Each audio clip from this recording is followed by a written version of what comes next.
Well, I didn't watch it, so. Well, that's Yeah, okay. I didn't really watch much of it and pay much attention to it last week. Unfortunately, I was suffering the effects of some being sick. So. No, I understand. Well, Yeah. we'll just go. We'll go ahead. We'll go into Pocono. Talk with us a little bit about the Pocono track, and then we'll kind of go through some of these power driver lists that I have here, and we'll go through the field for the Monster Energy Series race there in Pocono.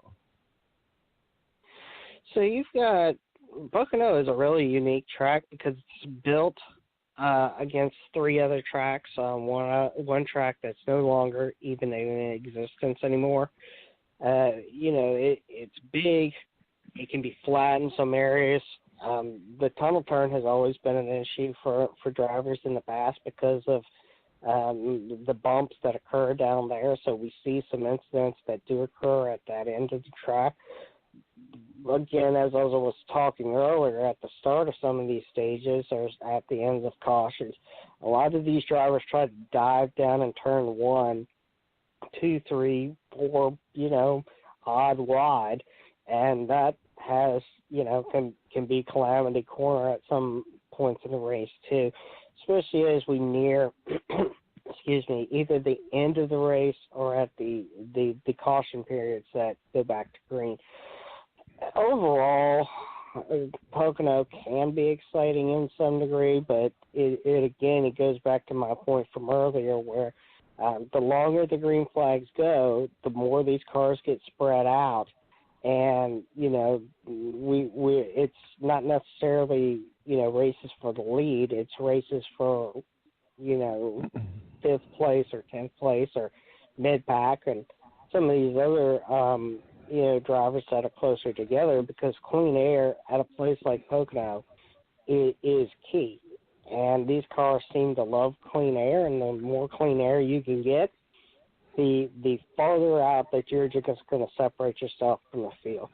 To be honest with you, I don't know if this is a place that, NASCAR could look at putting a restrictor plate on or something like that to bunch these cars back up. I'm not really in favor of putting restrictor plates on cars at tracks other than Daytona or Talladega, and I know it was tried earlier this year in the All-Star race, but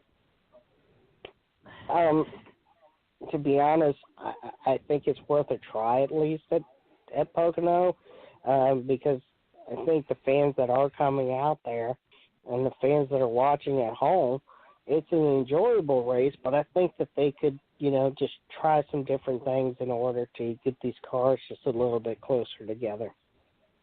Absolutely. Well, let's talk a little bit about, the workhorses that are out there on the track. And really, you got to look at one of these 5 people who really just are running away with it. And we got to start with, Clint Boyer. I know that he wrecked out last week in New Hampshire, but certainly got to be in the discussion as the top 5 drivers right now in the chase, if you will, and certainly one of the drivers you got to look for to be a champion this year. Yeah, Clint Boyer has taken that number 14 car and really done some spectacular things with it this year. Last year being his first year at Stewart-Haas Racing, nobody expected him to come in and set the world on fire by any means. And, there was a lot of learning curves, and, they didn't have the best year in that number 14. But this year, he's already won 2 events. Both of them were due to rain shortage, but they're wins nonetheless. And he's been competing up there in the top 3, top 5, even top 10 on a regular basis. And we're seeing not only him, but the other Stewart-Haas cars running very equal to one another this year. And with Boyer, he's put himself in the position up there that now he's locked in. Now he has some stage points, some playoff points, and he shows that even though that there are 2 races that he won under weather conditions, that those weren't just flukes. He's able to go back out there and back those wins up with 5s and top 10s almost on a weekly basis, and he's fallen out of the top 10 a couple of times in these events, but, he's not too far back. Aside from, being knocked out of the race, he's never too far back or never far away from another contending car in the top 3, like teammate Kevin Harvick or Kyle Busch or, in these events. So for him, it's good. It's good to see him be back on the top of his game, and I think that really shows over at Stewart-Haas Racing that as an organization, that when they can get just not Kevin Harvick in victory lane every week, but they're getting Clint Boyer in victory lane at the same time, and he's running in the top 10 and top 5s on a pretty steady basis, that even though that Stewart-Haas Racing was pretty much at the top of the food chain, when you think about it in a lot of ways, not all of their teams were racing equally, but now they're all racing equally with one another and with the rest of the field. So I'm going to take these in kind of the lowest to the top order because I think everybody thinks Kevin Harvick is the driver to beat. So let's talk a little bit about Kurt Busch. Kurt Busch, I rank as number 4 in the power rankings this week after New Hampshire. Kurt Busch has just had some struggles getting into victory lane this year. Not that he isn't running well, and he won the Daytona 500 last year, but this year he's still searching for that victory lane win, and we're over halfway through the year. He's not in any danger of not being in the playoffs here in 6 weeks or so. He can be up there.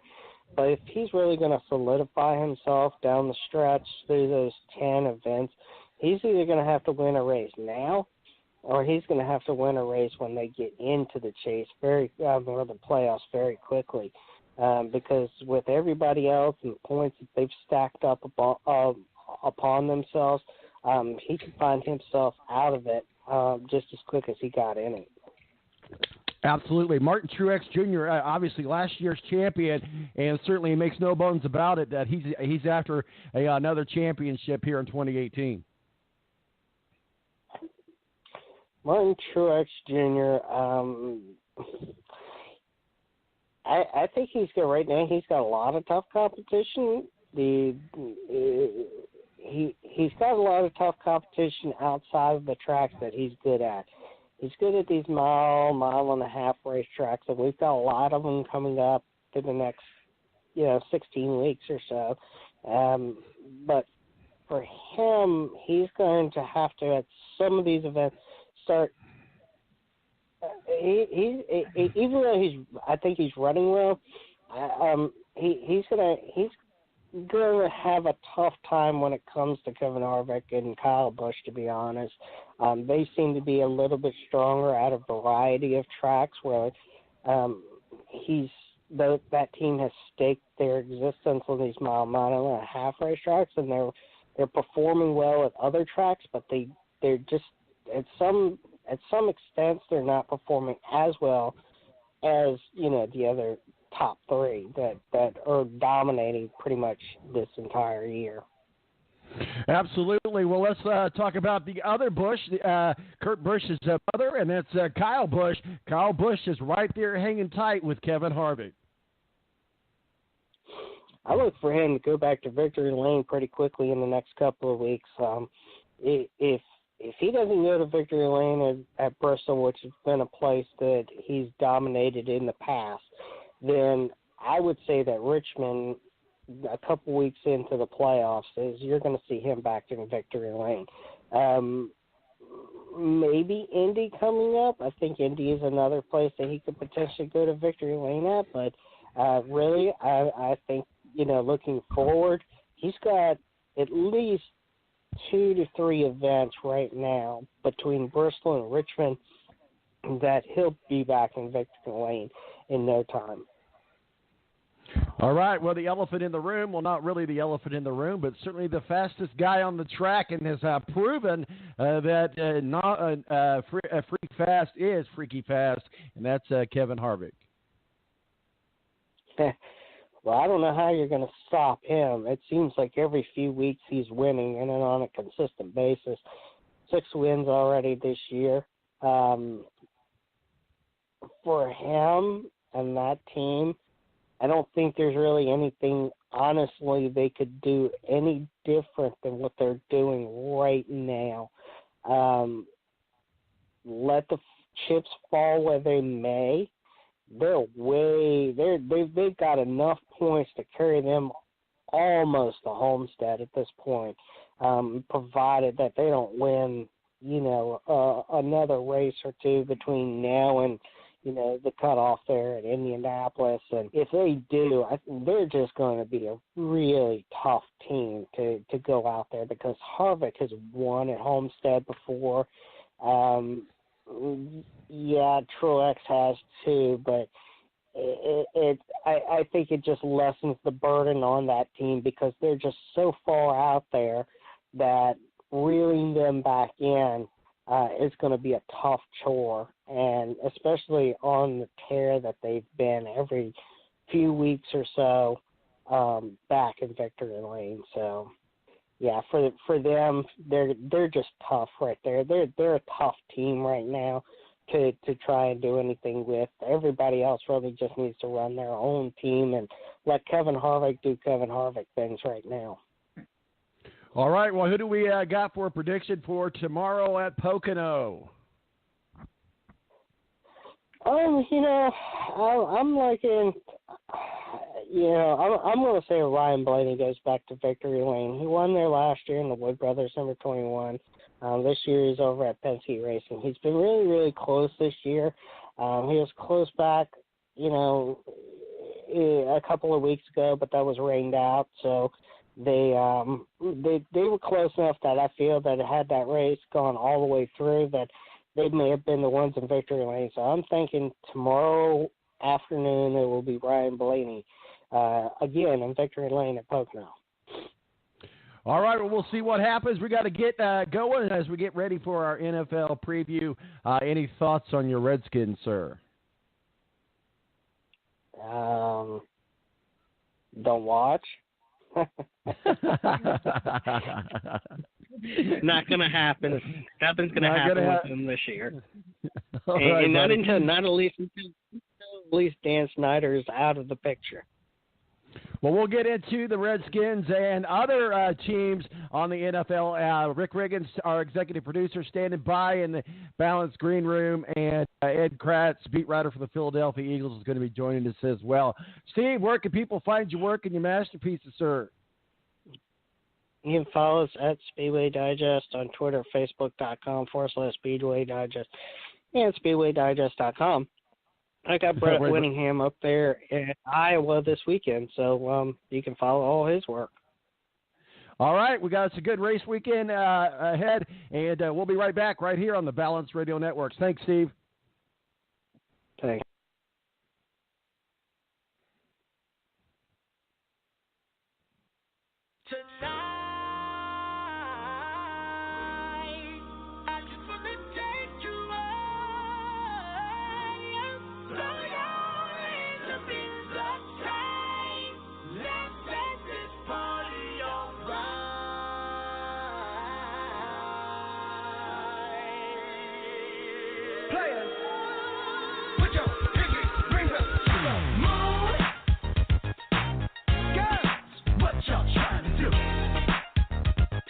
The Air National Guard is a reserve component of the United States Air Force and serves alongside active-duty Air Force members in times of a national crisis.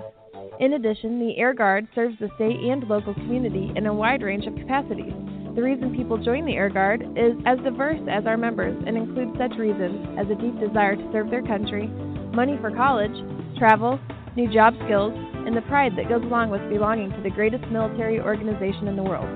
I joined because I felt a calling to serve my country, but I didn't want to be far away from my family, so the Indiana Air National Guard was a perfect fit for me.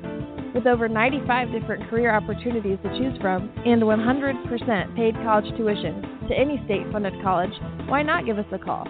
Call 1-800-841-3103 or visit online at goang.com to find out more. Again, that's 1-800-841-3103. 3103. The Air National Guard.